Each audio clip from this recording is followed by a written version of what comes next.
So there's two kind of themes that emerge from that.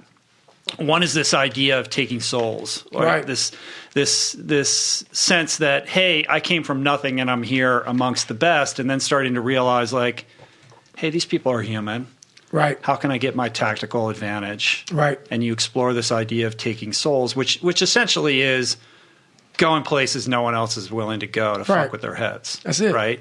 That's it. To get like the upper hand on everybody else. When you grow up weak and you start to master your mind, because my whole thing is whenever I'm weak at something, whenever I'm scared of something, I master it.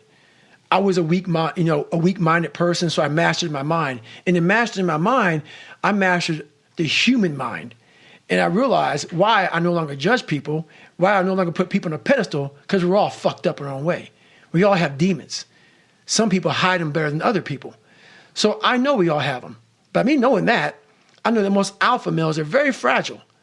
Very fragile. They never want to see another person harder than them, especially in that kind of realm. The ego attachment to that is very strong. Ego will fuck you up every time. Ego is serious. So if I can hurt your ego, I got you. So by me having such a fragile ego growing up, all this was my advantage. I was doing a live autopsy on how fucked up I was. I was like, hey, this fucks me up. I bet it fucks other people up too. So I started using all these different tools and tactics to get in instructors' heads. And the taking souls, that's where it happened, man. We're Wednesday, freezing fucking cold. Everybody's jackhammering. Everybody wants to, everybody's just wanting to get through it now. Jackhammering is when you just can't stop shivering. You can't stop shivering. You're sitting there, this uncontrollably jackhammering. And the instructors take great pride in watching you suffer. They do. We, in a sick way, it's kind of funny. You were there once as a student. Now you're an instructor. But I knew, how would I be thinking if I was an instructor? I would love seeing this sadistic shit go on.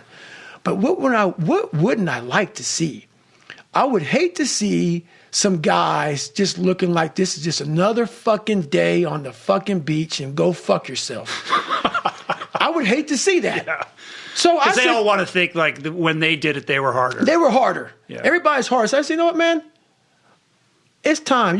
I can't fight you. You guys can fuck me up all day long. That's your job. And I love your job. I love what you guys are doing. You guys are making us better. But now I want to take the tactical advantage and I'm going to start fucking with you. So I got my boat crew, Bill Brown. I had Chris Kyle on my boat crew, right. American Sniper. I had a couple of hardcore motherfuckers. And everybody right now is kind of like in their own world. Let's just get through this, man. I can't wait till Friday so we can graduate, how we can get going. I said, let's go ahead and have some fun. I said, we're gonna start fucking with these guys. So the evolution here was we just got through with med check. We're stripped down to nothing, and they're checking us out, making sure we're good. Checking for pneumonia, checking for fucked up knees. My knees are all jacked up, but they're giving me shots and shit. And I was like the boat crew leader of boat crew 2. Mm-hmm. So I'm in the front of the boat, and I tell our guys, this is what we're gonna do. The boat was like on our heads. That's all it was. We're supposed to lift the boats up above our head. That's all you gotta do. But when you're this weak, you're this fragile, you're this tired, the boat's heavy. So there's a thing you can do when you do boat presses. You can get the boat and like just toss it up and catch it. And that shows like you're jacked up. So everybody's holding the boat and they're shaking and the boat's starting to come down their head and all the boat crews are all lined up and they're fucked up. And I'm looking at that and I turn around my boat crew and I say, hey guys, it's time to fucking take some souls. And they're like, what the fuck are you talking about? I said, we're gonna get, I go, you see all these fucking instructors out here, all in their fucking jackets and drinking coffee and laughing and smiling and shit? I want their fucking faces to go straight up fucking numb. So we're gonna do this. We're gonna start boat pressing this motherfucker. Just take my lead, trust me, you'll get energy from it. We start throwing this boat up in the fucking air, catching it, throwing it up and catching it, and we start yelling, can't hurt fucking boat crew 2. We're yelling our fucking ass off, and we're doing it. And they make us stop, like what the fuck, like stop. I look at these instructors, and their faces literally look like someone just took their soul out. Cause I know where their minds were. Like they were thinking about themselves. Like, what the fuck just happened, man? I know me on Wednesday, I couldn't have done that. How are they doing it? So the rest of the time, going through Hell Week, it was like we owned it. We owned it. Right. Boat Crew 2, we won every single race. We were just dominating.